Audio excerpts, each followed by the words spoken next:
नमस्कार दोस्तों, मैं विनोद प्रजापति वी अनुज में आपका स्वागत करता हूं। इस वक्त मौजूद हम सरस्वती तट के किनारे, जहां पर आज हम आपको जानकारी देंगे, एक इतिहास की जानकारी देंगे। ऋषि विश्वामित्र जो भगवान राम के गुरु थे, जिन्होंने अस्त्र शस्त्र की उनको शिक्षा दी थी, तो उस टिल्ले की मैं आपको जानकारी दूंगा। यहाँ एक बोर्ड लगा है, उस बोर्ड पे कुछ लिखा है, तो मैं पहले बता देता हूँ उस पर लिखा क्या है। इस बोर्ड पे लिखा है, इस शहर का नाम पेवा अपने पौराणिक नाम पृथ्वीदत्त से लिया गया है, और किंवदंती है कि राजा पृथ्वी इस शहर के संस्थापक थे। गुज्जर प्रतिहार काल के दो शिलालेख पेवा में पाए गए हैं। इस जगह पर पाए गए एक शिलालेख से इस शहर में 3 विष्णु मंदिर के निर्माण का उल्लेखन मिलता है। पेवा में गरीबनाथ मठ है में मौजूद 1882 ईस्वी के राजा बोसदेव के एक अभिलेख में वहां एक अन्य जगह पर मौजूद इस विष्णु मंदिर के रख रखाव के उद्देश्य से प्रत्येक व्यापारी इसे स्वैच्छिक करके संग्रह के बारे में भी उल्लेख मिलता है। विश्वामित्र का टिल्ला इस स्थल पर इन विष्णु मंदिरों में से एक का अवशेष शामिल हरियाणा सरकार पुरातत्व विभाग और संग्रहालय विभाग के श्री DS मलिक की देखरेख में इस मंदिर के स्थान को वैज्ञानिक रूप से साफ किया गया था। इस स्थल की वैज्ञानिक रूप से साफ सफाई की गई थी।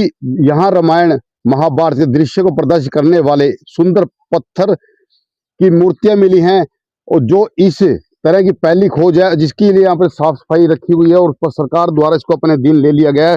चलो मैं आपको अंदर लेके चलता हूँ। टिल्ला है तो उसकी पूरी जानकारी देता हूँ। पहले तो मैं आपको ये जगह दिखा देता हूँ। ये विश्वामित्र जी का टिल्ला है, सरस्वती तट किनारे। तो देखिए, और ये जो जिस टाइम यहाँ पर खुदाई की गई थी, बहुत ही पुरानी मूर्तियां यहाँ पर मिली थी। जो मैं आपको दिखा रहा हूँ, ये एक दीवार बताई जाती है कि ये दीवार थी। कि कितना बड़ा टिल्ला होगा यहाँ पर। तो देखिए, जिनकी दीवारें 3-3 फुट चौड़ी नींव थी, तो और यहाँ से जो ईंटें निकली है, मैं वो ईंटें भी आपको दिखाता हूँ। उस समय की जो ईंटें हैं, देखिए कितनी बड़ी बड़ी ईंटें यहाँ पर हैं। तो सरकार द्वारा यहाँ पर प्रतिबंध लगा दिया गया था खुदाई के दौरान। यहाँ से बहुत ही पुरानी जो मूर्तियां हैं, पत्थर हैं, वो मिले थे यहाँ पर। तो देख सकते हैं, जो ईंटें हैं, ये यहाँ खुदाई के दौरान मिली थी, लेकिन इसको जो सरकार द्वारा रोक दिया गया है। तो काफी जगह पर कुछ बहुत यहाँ पर मूर्तियां टूटी हुई भी पड़ी है। तो हमारे साथ यहाँ पर पंडित सुभाष पौलत जी हैं, उनसे मैं पूरी जानकारी लूंगा। जी, ये टिल्ला कितना पुराना टिल्ला है, खुदाई कब बंद हुई थी इसकी? हाँ जी, शर्मा जी नमस्कार। नमस्कार जी। वी न्यूज में आपका स्वागत है जी। बहुत बहुत धन्यवाद आपका। तो थोड़ा इसकी जानकारी दीजिए। विश्वामित्र का टिल्ला है, काफी लोगों को पता नहीं है कि पेवा के अंदर भी विश्वामित्र का टिल्ला है। प्रथम तो मैं V7 न्यूज के सभी दर्शकों का बहुत बहुत धन्यवाद करता हूं, आभार प्रकट करता हूं मैं विनोद जी आपका, कि आप एक पत्रकार के रूप में लोगों को अपनी ऐतिहासिक व प्राचीनता की ओर उनको बता रहे हैं। हमारी ऐतिहासिकता जो नष्ट हो रही है, आप उसके लिए कार्य कर रहे हैं। ये विश्वामित्र का टिल्ला जो है, ये पृथुदक नगरी है, पिहोवा तीर्थ, जिसका प्राचीन नाम पृथुदक है। भगवान विष्णु के नवम अंश महाराज पृथु ने इस नगर की स्थापना की थी। ये स्थान मां सरस्वती के तट पर जो आप खड़े हैं यहाँ विश्वामित्र के टिल्ले पर, वो है। यहां से कुछ ही दूरी पर वशिष्ठ जी का स्थान है, वशिष्ठ जी का मंदिर है। त्रेता युग में वशिष्ठ ऋषि वहां थे और विश्वामित्र जी का यहाँ पर स्थान था, उनके आश्रम थे यहाँ पर। विश्वामित्र और वशिष्ठ में आपस में तनातनी चलती थी। वशिष्ठ ऋषि विश्वामित्र जी को राज ऋषि बोलते थे, विश्वामित्र चाहते थे कि मुझे ब्रह्म ऋषि बोला जाए।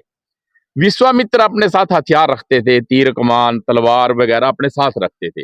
यही वजह है कि वशिष्ठ जी उन्हें राज ऋषि बोलते थे। इस तनातनी में वशिष्ठ जी के पुत्र भी विश्वामित्र जी ने मार दिए थे।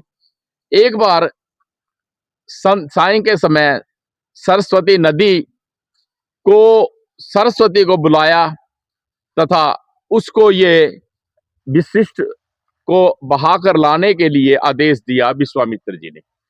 विश्वामित्र जी के कथन पर डरती हुई सरस्वती गई तथा बैठे हुए वशिष्ठ को बहाकर ले आई। जब यहां लाई तब वशिष्ठ ऋषि यहां आए बहते हुए जल में। विश्वामित्र ने उन्हें मारने के लिए खड्ग उठाया ब्रह्म हत्या के डर से सरस्वती पुनः उन्हें बहाकर वापस ले गई तथा उसकी रक्षा कर दी, जिससे वशिष्ठ ऋषि बच गए। विश्वामित्र जी को क्रोध आया, उन्होंने सरस्वती को शाप दे दिया था कि जा, आज से तू सर्वप्रथम तेरा बहाव एक तरफ नहीं होगा, तू दोनों ओर बहेगी, एक ओर तेरा बहाव नहीं होगा। जैसे यहां पर सरस्वती उत्तर से दक्षिण की ओर जा रही है, पानी तेज आ जाता है तो ये दक्षिण से उत्तर की ओर उलट चल पड़ती है। एक शाप ये था जो आज भी आप उसको देख सकते हैं। दूसरा, उन्होंने सरस्वती को शाप दे दिया था कि तू खून और मवाद की बहने लग जा, ताकि यहां पर ऋषियों के आश्रम ना हो। उस वक्त ये सभी नष्ट हो गए थे। बाद में देवताओं ने, ऋषियों ने समय के बाद यज्ञ किया तथा सरस्वती को पुनः पवित्र करके जल की बहाया। तो कहते हैं कि यहाँ पर बहुत पुरानी पुरानी सुंदर मूर्तियां और पत्थर मिले हैं। यहां पर वशिष्ठ जी का ये आश्रम गुप्तकालीन समय में यहां पर चिन्ह है। उस वक्त विश्वामित्र जी का यहां पर मंदिर भी बनाया गया था। गुर्जर प्रतिहार सम्राटों ने भी यहां पर विष्णु के मंदिर बनाए। आप देख रहे हैं कि यहां ये देखिए मेरे पीछे ही कितना ढेर लगा हुआ ईंटों का। ये आधा फुट चौड़ी, 1 फुट तक चौड़ी यहां पर ये ईंटें हैं जो बता रही हैं।